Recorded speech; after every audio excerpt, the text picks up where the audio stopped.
ಜಮೀರ್ ಅಹಮದ್ ಖಾನ್ ಇವರನ್ನು ನೂತನ ಸಚಿವರಾಗಿ ಅಧಿಕಾರ ಪದ ಮತ್ತು ಗೌಪ್ಯತಾ ಪ್ರಮಾಣ ವಚನವನ್ನು ಸ್ವೀಕರಿಸಲು ವೇದಿಕೆಗೆ ಆಹ್ವಾನಿಸುತ್ತೇನೆ.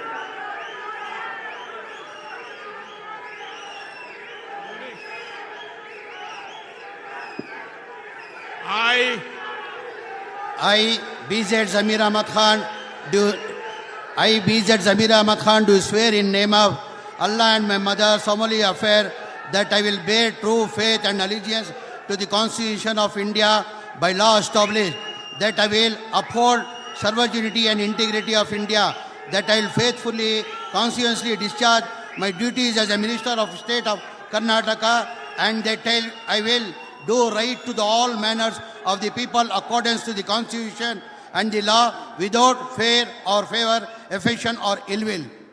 I, BZ Zamir Ahmad Khan, do swear in name of Allah and my mother, the solemnly affirm that I will not directly or indirectly communicate or reveal to any person or persons any matter which shall come to brought me under consideration or shall become known to me as a minister of the state of Karnataka, except may be regard to dues of discharge my duties as a minister.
With this, I seek the permission of Honorable Governor